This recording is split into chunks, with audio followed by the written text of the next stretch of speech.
Hello, everybody, and welcome back to another episode of Speedrun Insider. My name is CJitsallGewd. Boy, it's been a while since I recorded one of these. I don't count 32 and a half. I get it, it happened. I was tired. We did an event, man, you know? I'm talking to you. Yes, you out there. No, not you, the guy behind you. Yeah, him. He is wondering why there wasn't an episode the last couple weeks. Running a charity event's hard work. Not a lot of people know that. Speaking of hard work, I have another great episode for you today, and for the next few weeks, we've got a great series of guests lined up. We're going to kick it off today. My guest knows a lot about hard work. They've had a bunch of world records. They're an accomplished streamer. They got partnered at one point, and we're going to talk about all that and more. Please, everybody, I'm excited. My guest this week is Skurry. How are you, Skurry? I'm good. I don't know if building up me as like someone who works super hard is the best idea, but You know what? It was we went there. You know, it's got to be hard to, don't give yourself no credit. Like yeah, nothing is accomplished without a little elbow grease. Maybe you're not like in the shop every day, but I think you've worked for what you have. I appreciate that. All right. Well, now I wanted to ask you a few questions before we got into the speedrun stuff. I want to know how you got into video games, just video games in general. What were some of your early memories of playing games? Yeah, so my parents actually had a Sega Genesis, even though that's like it's a little past my time, but they just had one. So that was like my first game console. I had like Sonic and like Echo and Alex Kidd and stuff were a few that I remember. But that was my first those are my first games. They're kind of not like I guess what most people my age would play as a kid, but that's what we had at first. And then I eventually got like a GameCube. That's where most of the games I still like remember and have nostalgia about are from like GameCube era and Game Boy and stuff. I do think it's interesting. It's not like I'm a lot older than you are.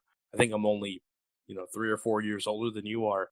But there is this little mini generational gap that exists where people didn't have the N64, they ended up with the GameCube. And Yeah. so they like, oh, missed me with that. No, I love the N64. Yeah, no. But I'm saying like they missed some of it. I actually had a Genesis really early on too, although I don't think I ever beat any of the games. Yeah. I mean, those games are so freaking hard because they used to design them in a way that like you just get game over and you have to restart. And as a kid, it's like I can't get through the whole game without dying eventually. It's the old quarter eating mentality in a system that didn't require it. Yeah.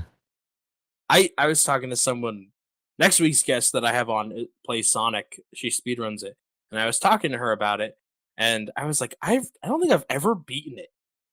The only Sega Genesis game I ever beat, I think, was Streets of Rage. I don't think I beat any. I remember getting to the final boss in Sonic 2, I think. Ah, yeah. I've seen that as an adult. I never saw that as a kid. Yeah. There's probably a lot I didn't see in other games, but yeah, those are just really hard. Do you ever feel like, do you have a nostalgia for the Genesis in that way, or does your nostalgia kind of start for the the GameCube? It's like a different kind because I feel like I don't really remember much of my experience with those games. Like it's kind of blurry because I was super young. So I feel like with the GameCube, I kind of remember actually playing through and I'm like, oh my gosh, I remember playing this part as a kid and stuff like that. Like there's a lot more of that for GameCube stuff, I would say. Right. My grandma had an NES, and so I remember I played. She had like a shoebox full of games, and it was like crazy. But I don't remember any of those games, like no bits and pieces of it. It's not until like I get to like the N64, like Yoshi's Story and like Banjo, where I'm like, this is it. This is like my sweets. I remember this. Yeah, I And actually have I actually have a lot of memories from N64 just because I had like cousins who had it and friends who had it. I didn't actually have one, but I have a lot of memories from just my friends and stuff. Yeah, I remember I wanted Pokemon Stadium, but they didn't. It wasn't for sale anymore. They had Pokemon Stadium too, and I was bummed out because I thought the box art for the original looked way cooler. Yeah, the box art. Yeah, man, the box used to be so important.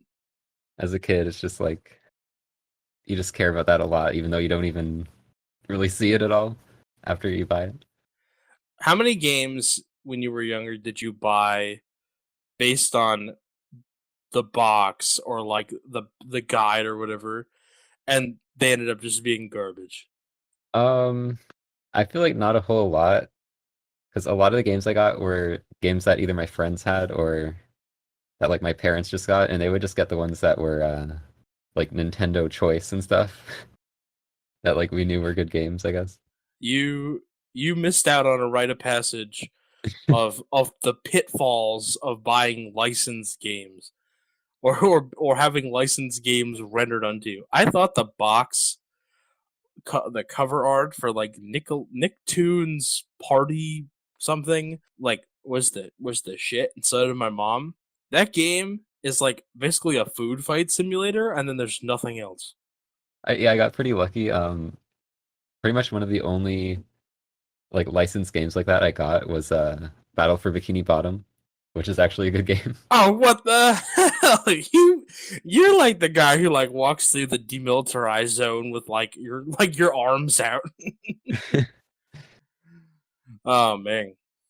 So we have the GameCube. What games stand out for you the most on the GameCube? Wind Waker, definitely. It's probably still like my favorite game. I love Wind Waker. Melee, obviously, I know some people are like crazy into that game, but it was more of like a casual thing for me, just like playing with friends and stuff. And like yeah, Mario Sunshine, Twilight Princess, a lot of the like really basic stuff, but they're just really good games. Shout out to Wind Waker. Video out now. You can check it out if you want. YouTube.com/c/speeddocs. Shameless Good plug. video. Thank you. Thank you. It was a lot of fun to make. I'm I hear your list. The thing about Melee for me is I know that it's like a big popular thing. I liked like the what was it, the challenge mode, the event list or whatever. Target practice and stuff. Yeah, the home run. And I like just unlocking characters, and then I'm like, oh, I don't know, like playing people is cool, like as like with like friends over. But I was never like the minute found out there was tech that people could do, I was like, oh man, this ain't for me. This is a drug. I mean, I actually got into competitive Smash 4 for a while. That's actually kind of what I started for.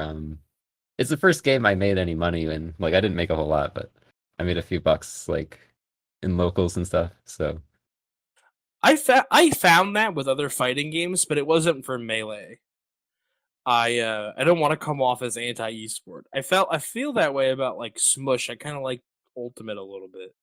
I like the box. I like the what's his name? The boxing character, Little Mac. Little Mac is He's super. rough. He's super awful. But I like the boxing guy, so I'm like I'm gonna make this work. So the best part is you play people who don't know the matchup, and then you take like one set, and then you just get destroyed. The best thing is when I played competitively, like just being a bad competitive player puts you so above like casual players that like if you play with just your friends who like never gone to a tournament, you'll just destroy them. It's like you go out into the world and you like I don't know, you have like a job or whatever, and you come back to your like town and you're like, oh, hey guys, you want to like shoot darts? And it's like, oh, you accidentally like now you're a sharpshooter, Yeah. and now you're like doing the Robin Hood splitting the arrow. So you were talking. Let's talk about that. So you did Smash 4. Who is your character? I played Lucario.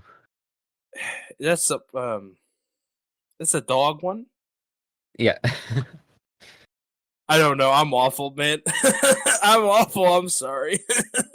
The Pokemon once Pokemon left the Hoenn region, I lost track. That's fair. That's a lot of people like that. I take it at face value. Someone said Incineroar was a Pokemon, and I was like, could have fooled me. So you did. So what is the? Talk to me. What are the advantages of and disadvantages of Lucario in Smash 4? I didn't expect to be asked this. It's grilling time. Lucario has this overpowered ability where you'll gain more power the more damage you have. And because Smash works in a way that when you have more damage, you'll like go flying off more. You Right. end up being in the best position when you're like one hit away from dying. So I think I can kind of tie this into speedrunning. I love this. Playing Lucario specifically kind of prepares you for like being really used to intense scenarios and like trying to keep it cool during intense things like that. Yeah, it's kind of like rope-a-dope, right? Like you're getting beat up. It's like, oh, he's getting beat. Nah, he's getting mad. But yeah, I had a lot of fun in tournaments and stuff. Just like I didn't really travel that far, but even just the tournaments I went to was really cool, and I met a lot of people. It was fun. Absolutely. A ringing endorsement. We've had a few Smash people on, so I was like, I know there are people out there. You know, Mango will never be on the show, but I'll have Skurry answer a Smash question for y'all. You know, Wasn't like Armada or someone doing speedruns? Get them on the show. there we go. From Scurry's mouth to my ears. Armada will be a guest on in the future. I'll make it happen. So, when do you discover speedrunning? Like, when does that become a part of your journey? Yeah, so I just like found it probably from GDQ. I actually kind of forget exactly, but I found it like on Twitch eventually, and I'm like, oh, this is kind of cool. I didn't really expect to ever do speedrunning, but I watched some people. One of the first speedrunners I watched a lot of was actually Fire Dragon. Back when he was doing Luigi's Mansion and like Mario Sunshine and stuff. Can shout out Fire Dragon for that. But yeah, I didn't end up getting into speedrunning until a lot later when like basically after I played Hollow Knight and I just wanted to keep playing it because I enjoyed the game so much, but I already 100%ed it. So I'm like, let's try that for this game. It could be fun. Right.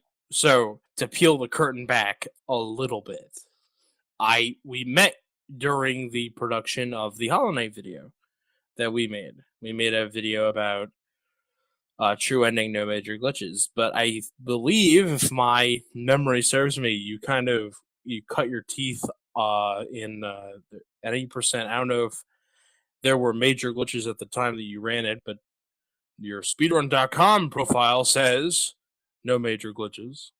Were those your first speedruns proper? Yeah, any percent NMG. Because that was just like the main category and really the only like short category at the time. Mm-hmm. Like now there's also all skills, but it was just any percent. And I know Fireborn had world record with a 36. It was like 36:30 when I started. Mm-hmm.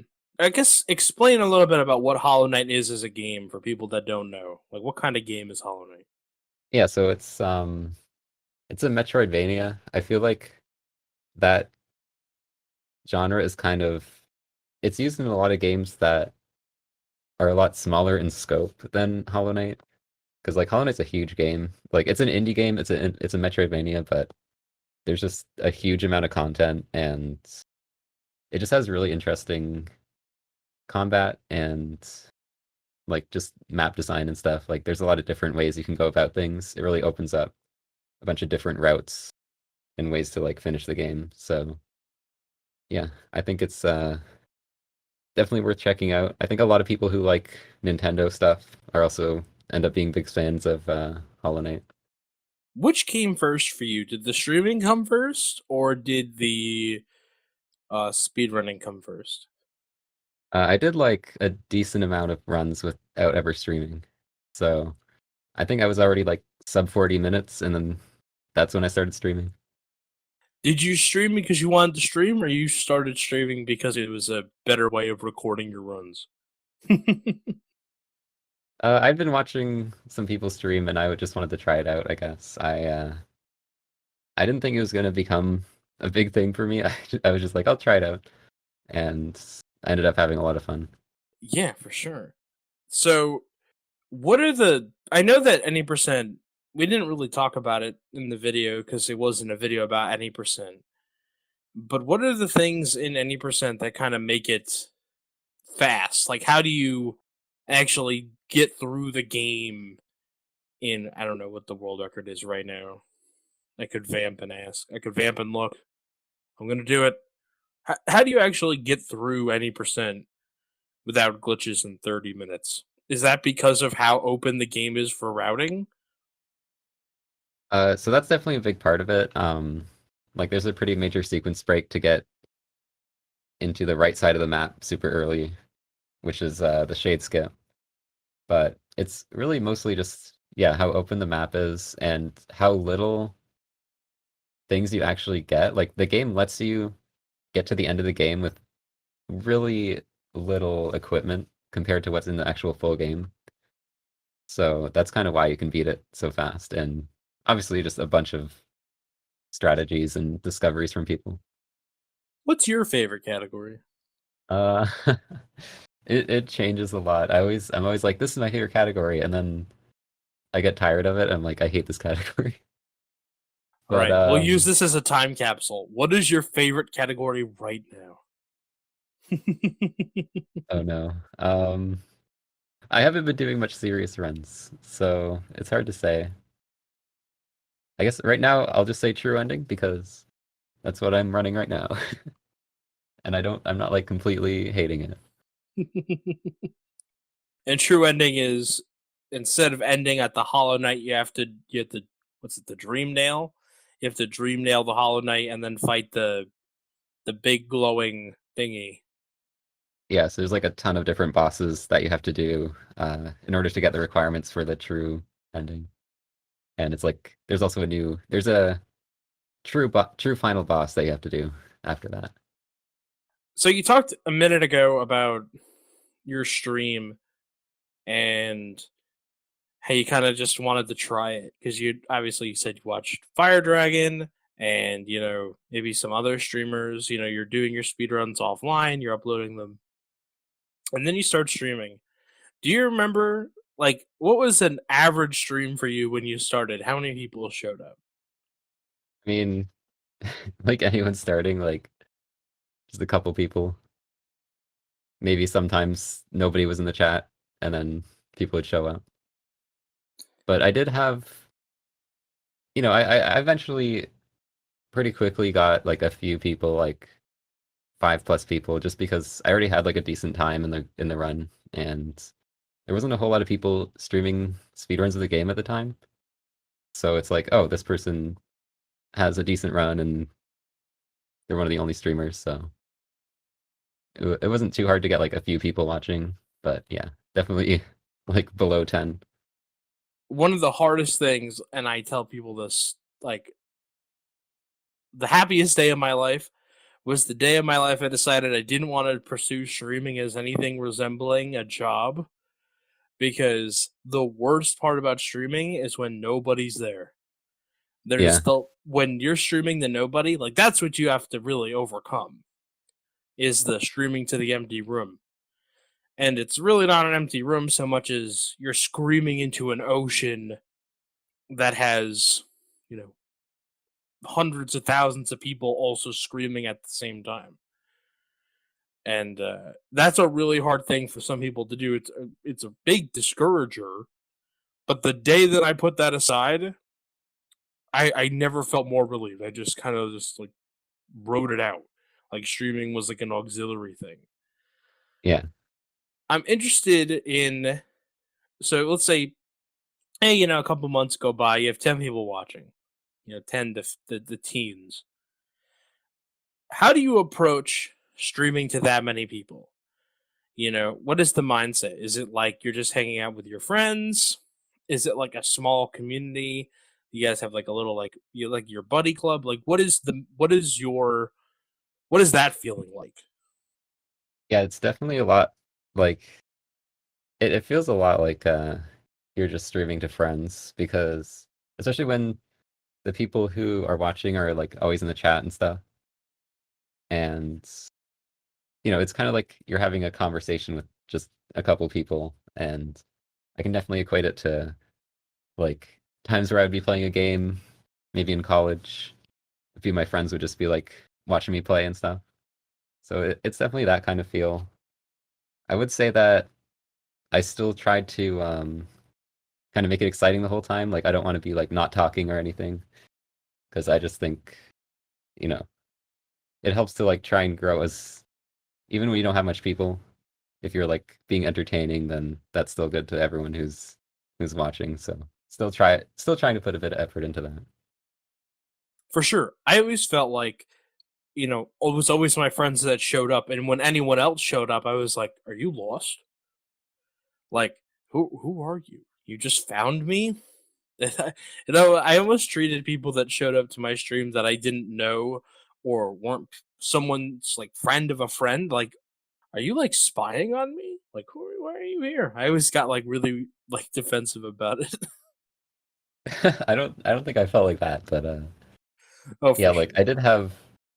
I had a few friends who like watched at the start, and then that's kind of that really helps out a lot. Like if you just have like a couple friends who know you and just stop by, like those friends are underrated. They help a lot. The check-ins. Those Yeah. are the unsung heroes. Hey, I can't stay. I gotta go to work, but have a good stream. Man, that's the wind in your sail. Talk to me about. So then we did the video, and you had a modest amount of people watching you. You know, I did not. I can honestly say I did not know the name Skurry before we made the video, which is I hope is and just an indictment on me. But somehow, and I want you to talk to me about what happened. You exploded. And we made the video a year ago, 2 weeks ago. It's been a year. What happened? YouTube algorithm. So YouTube algorithm? yeah, I started making highlight videos. And one video, which was not even a speedrun video, it was horribly translated Hollow Knight. It was just highlights of my stream going through this mod that like made all the text in Hollow Knight really kind of like emulating a bad translation, but it was just like someone just put it through Google Translate a bunch. But that video blew up, and before that video I had like a few hundred subscribers. And then after the video I reached 1,000 in like a day, and then other people found like my other Hollow Knight videos, and then those started going crazy, and yeah, it was just chaos. And then that just led a bunch of people to my stream because my videos were just highlights of my stream. So I think a lot of people were more interested in going to the stream because that's kind of what the videos were anyways, was just highlights. This is insane. I want to remark to the people who are at home, maybe they don't do content. It's really, really hard to get YouTube people off of YouTube. Yeah. I don't want to underestimate like what an accomplishment this is because I think this is amazing. YouTube people do not leave YouTube. I don't know why, but they're happy to be on YouTube. You know, they're there. That's their role. They're like, we're the YouTube people. You can't get them to go to your Patreon. You can't get them to go anywhere. You can't get them to do anything other than watch the video and leave comments. And like the spread on that of like how difficult and how much energy you have to put into one video to get someone to go on Twitch. Like that's nothing short of remarkable and really amazing. I don't know. It just kind of happens. I'm like, wow, this is really crazy. You're like, yeah, I don't know. I wasn't like I was making videos with the hope that I'd get a few more people. I didn't think it would go to that extent. So I don't feel like I was planning everything and it worked exactly as I planned. It was just kind of what Sure. happened. I mean, who could prepare for Beatlemania? Who could prepare for Skurry Mania? I remember I was like looking at my follower list and I didn't recognize the icon on someone who was like, it was like above, like, I don't remember, Cheese or somebody or Simply. And someone had more viewers than Simply. And I was like, oh, who? I don't know who this is. And it was you. And I'm like, oh, wow. Wow. Amazing. And you hit partner in like September? Is that when that Yeah. happened? That's like 5 months. That's so crazy. I keep gawking at how amazing it is. So, but then how does your approach change? What is the difference between streaming to 100 people versus 700 people besides 690 people? Yeah, so a lot of the like personal connection is kind of gone, especially just in Twitch chat. Like I feel like I still do have some friends that I make from it, but it's mostly through like the Discord and stuff like that. Whereas in the Twitch chat, like there's I'm mostly missing people's messages because there's no way to read every message. So you kind of just like look over when you can and like see what's there rather than like before when it's like, oh, you see every single message. You can kind of even have like a conversation with one person even. But that's not really a thing anymore.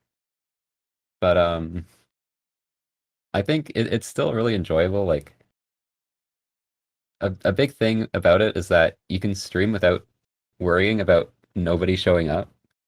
Because like like people are gonna show up after a certain point. Like maybe you'll kind of fall off a bit and have less people eventually, but when you're getting like consistent high viewers, like people are gonna show up and you don't have to worry about will this will people show up if I stream this and stuff like that.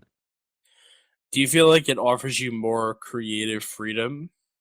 Yeah, I'd say so. Well, I mean, you can do that when you're not like a big streamer. Like you can just do whatever, but generally you won't really have much people watching. Like, and then I feel like that just kind of takes a lot of the enjoyment out of it if you're trying to do something fun and like nobody's really responding in chat and stuff. Right, yeah. It's like the exodus that happens between like these online GDQ only events. You'll have like a really big run, and then inevitably like the next run's coming up, and then you see like 30,000 people leave or something. It's like, wow, that's like it's a different magnitude of scale, Yeah. but it's like, yeah, that kind of does. It's got to be but I mean, obviously, you feel, I don't want to say emboldened, but it definitely has to give you confidence. Like you're doing something right. People are coming up no matter what. Yeah. Is your chat a fast moving chat, like so fast, like it's like hard to read, or is it like a slower kind of thing? I'd say when I do like Hollow Knight, it's really fast because that's when I get the most people. But I do a lot of like other games where it's just easier to talk to people. Like it definitely slows down if I'm just doing a casual playthrough or something. Was it your stream that I watched where you were doing? Was it a DDR pad? Oh yeah, yeah. You played Hollow Knight with the DDR pad. I didn't get very far. How far did you get? I got to City of Tears. That how was my far? like end How far goal is that? eventually. Like halfway. Well, that's good. Was it like a workout? Yeah, yeah, yeah. I don't work out at all, so I was very tired. I had this vision that you were like just like naturally fit. I don't know why. I mean, Like you're just, I'm not saying you're out of shape. I'm saying like, Like you could just random, like I could not randomly do a DDR stream. I had to get on the treadmill. I gotta lift some weights. I gotta drink a lot of water for like a week. You know, how much planning went into your decision to do the DDR thing? Like none. See, I there you mean, go. yeah, like I go for walks and stuff. I don't like work out or anything. I mean, it's a little more than just a walk, but I don't know. It Just wasn't that bad. I could manage it. It was just after doing it for like the whole stream, I was like tired. sure. I think it was Deo Man did like a stream. I remember he did like Morrowind or something with the DDR pad, and at one point he was on the ground using his hands. I was like, I was like, yeah, that would be me. That'd be me. I'd be on the ground using my hands at that point. Shout out to Deo Man. He was on the podcast not that long ago. What is your preference when you're watching a streamer? Do you like the bigger streamers? I know some people that only watch like Summit or like people that have like 40,000 people watching them. And then I know some people that only watch like really, really tiny streamers, sometimes where they're the only person chatting. Do you have a preference in that way? I don't really, I don't know. Like, I feel like I usually just lurk, so I don't care the most about how big the stream is, but I do like when people are more like talkative and entertaining, or just chill in general, especially because I'll usually be doing like working on stuff while listening to a stream or whatever. But yeah, I have some streamers that are like pretty big that I watch, and either way, I usually just lurk. Like I'm kind of just a lurk monster. So After having talked to you for the last 30 minutes, I can definitely understand how you would be a lurk monster. Well, I wanted to talk about you did a run for us last year at Speed Doxathon, the original Speed Doxathon, and it was the Link's Awakening for the Switch. And I was hoping it was the all seashells. I was wondering if you could talk to me a little bit about that run. yeah, so I ran Link's Awakening for a while because I was just like tired of Hollow Knight, and it was a just a fun game. I like Zelda a lot. I always wanted to run a Zelda game, but they all seem so difficult. I guess they seem really hard to get into, and I'm like, I just can't get into any of these games. But that was like a new game, and there was like not really anything crazy yet, so I'm like, I'll just play that. And it turned out to be a pretty fun speedrun. And then it got crazy hard, so the 90% run is like insanely hard now. So what I did is I ran all secret seashells, which was like a kind of a meme category where you just get all the seashells. But it was a little more easy than any percent, a little less harsh with the tricks, and yeah, it was a fun run. I actually played a lot of the part in like routing it, so I also felt kind of attached to that category. Oh, okay. I did want to mention this. We're getting away from the Speed Dogs thing, but this is an interesting point. I had thought about this earlier. I wanted to ask you about. You had mentioned that the games that you played when you were younger were the Genesis games and the GameCube games. You mentioned Melee, that's not really a speed game, but you also mentioned Sunshine and Wind Waker. I hear, maybe it's a barrier of entry thing, but why don't you speedrun GameCube era games? Well, Wind Waker is because it's insane, and especially at this point, I can't really do like I can't really play like high APM games because I have like hand issues. So I Oh need no. to like distance myself from anything with like mashing and stuff like that. But yeah, I don't know. Like I just started with Hollow Knight and I've mostly stayed interested in that. So I never really got around to like trying GameCube games. I thought about it. I thought about doing like Wind Waker HD or Kirby's Air Ride or something, but it just never really happened. Kirby Air Ride is a fun game. It's a great game. It is a really great game. I like watching I'm a fan of Blue Candy. He they do a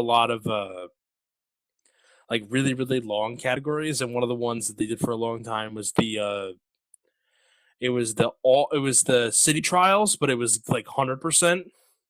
Yeah, I love City Trial, and like I've seen that run too. It's cool. Yeah, it's really cool. Blue. There's the part where you do like you need four controllers to be plugged in. Yes, yes, it's pretty great. It's a fun run. It's fun to watch. I like runs if they're long, whatever, but they got to be fun to watch. The new Pokemon Snap game came out recently. Me and my friends have been speedrunning that a lot, and like people were complaining because like any percent right when we first started, we thought it was going to be like hard to get sub 3 hour. Now it's like 2.5 or whatever. Like it's really close to being 2.5 hours long, which is still long. The original Snap is 20 minutes, but it's a really nice run. I've done a lot of long speed runs. It's a nice 2.5 hours. It's like pretty. There's like there's a few bathroom breaks, so you're not like suffering the whole time. It's like lots of moments to read chat. It's like a really cool, chill speed stream game. You know, it's like you can still be interactive. There's some of these games where it's like if you look away from what you're doing, you're just like asking to lose time. I wouldn't say Hollow Knight is like that, but there's definitely points that are like that. Like, I've done 112, which is like 3.5 hours, and there is time to like read chat, and there's like one decent break part. But when you're doing the like boss rush at the end, there's like no chance to do anything. Would you recommend Hollow Knight to new speedrunners, like a brand new speedrunner, fresh off the boat?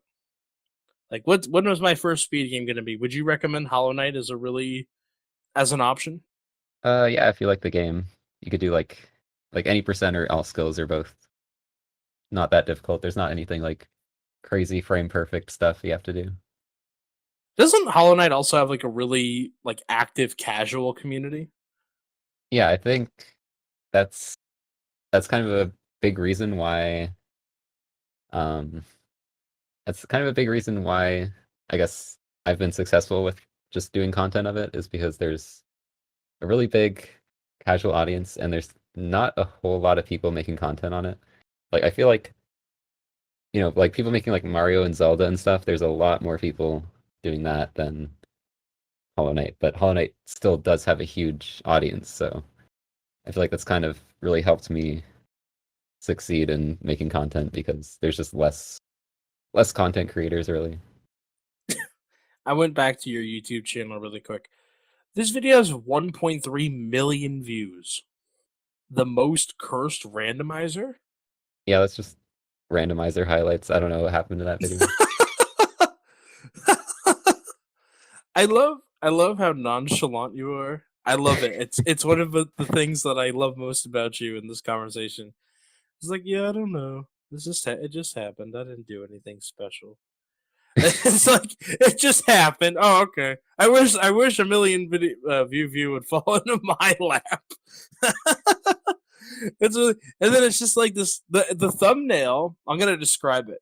Everyone at home, I'm gonna describe this thumbnail. But I encourage you to go to their YouTube channel and check it out. It's this enemy randomizer, and then there's a little buggy thing, like little I don't know, the grubby whatever. I'm gonna call him Paul. It's little Paul. There's an arrow, and it's the big ass like end of the game dude. The and I'm like, what? This is the video that caught fire.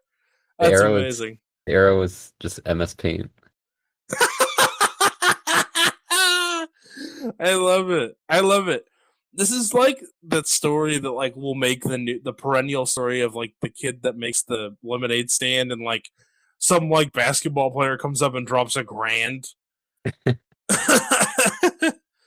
That's amazing. Oh my god. What are your goals for the future? Like what is the future hold for Skurry? I just want to like keep making content and not have to like get another job. Just only do content. That's my goal, really. Is this like your full-time job right now? Yeah. Well, that's a pretty cool deal. You have any other future speedrunning plans? Any looking forward to going to a GDQ if we ever have one again? I might, yeah, I might do like GDQ at some point. I haven't really had a game that, or like a category or something that I really wanted to show off. I know like it's like this huge rush every time there's a GDQ. It's like, oh, you have to submit like right away, and I'm just never really have the energy for that. But yeah, I'm hoping that because I kind of had been having some hand issues. I'm hoping that that can kind of get better by the time Silk Song comes out, and then I'll be able to kind of just focus on speedrunning that and maybe do some crazy stuff in that game. I think what you need to do is you need to invest in the DDR pad. Yeah. That sounds like the way to go. I had a lot of hand and wrist pain, and I'm going to go ahead and preface right away. I'm not a medical professional. If anyone listening to this takes advice from a podcast host, you are a fool. But thank you for listening. I tried like everything. I went to the doctor. Like I had a lot of hand pain, a lot of wrist pain, and I bought this like this is the dumbest thing in the world. It kind of looks like a bath mat, you know, like one of those like microfiber bath mats that you put in like on the floor of the bathroom. Okay. But it's just one for the desk. And I didn't rest my whatever, and I bought a vertical mouse. And those two things, using those two things instead of the regular mouse, and I had the braces, I did all that stuff. After 2 weeks, no pain, and no pain since. So Maybe it's I'll try weird. the mouse thing. I've Yeah, actually been getting a lot better just from I've been doing like wrist strengthening exercises. I have like weights and stuff like that, like yeah. specifically for the wrist, and that's been helping a lot. But it's still been like a slow thing. Like it was a lot worse in like start of the year. So I've definitely been improving. It's just still not like it's not in a hmm place where I'm comfortable like doing a ton of speed running like all the time or anything. I cracked. I had a thing when I was a kid. I kind of messed up both my wrists, so sometimes they just pop out. I can like as like a bar trick. I can like make it happen. Um, and it always freaks people out and wins me a bar bet. But I mentioned that to say that it's just kind of like a nagging thing for me. The vertical mouse. I did not expect it to be as big of a game changer as it was. And my doctor was even like, he's a lovely Albanian man, and I don't know why he speaks like this, but he has like a Jamaican he's like accent, and he's like, "Oh, CJ man, I don't know that that's gonna work." Shout out to my doctor, who's also I my neighbor. I was researching stuff like ergonomic stuff. I saw like a vertical mouse. I'm like, I don't think that's gonna help. It's so crazy. Like the and you know everything on Amazon is like the cheapest, like craziest, like came from China garbage anymore. Like that's 90% of what you find on Amazon is just Yeah, like it's almost like it's the new Alibaba, you know? But I remember like someone said get a vertical mouse and I was like, you're full of it. And I'm like, I like my Razer mouse and it glows blue and it's synced with my keyboard. And so, but I got one for work. I got a wire. I can send you the link if you're interested. But I got a wireless one for work, and I that's 8 hours at the computer a day, no pain. After 2 weeks, I felt so good.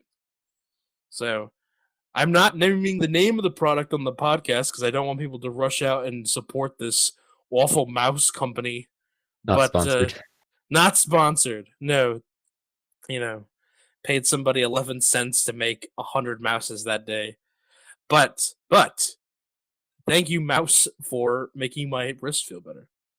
Yeah, actually, I guess I do want to say something is that like for anyone who's doing speedrunning and stuff, uh, definitely take care of your hands. If you feel like any pain, just take a break. Like it's not worth pushing through pain to like hurt yourself to do speedrunning. Like it'll just mess you up later. So definitely take care of your hands. Simply had like simply the SM64 runner. He took like 4 years off from speedrunning or something crazy. Yeah, I there was Charlie Brown made a video kind of talking about that. Who The Peanuts uh character? I forget, it's like Charlie Brown in the numbers, but they make great content. There was a Shout out to Charlie video Brown. there was a video that I don't think the whole focus was like just SM64 runners, and it went into Simply's hand situation a lot, and I kind of felt I kind of related to it a lot and felt maybe a bit inspired by how like he kind of came back and got world record and stuff.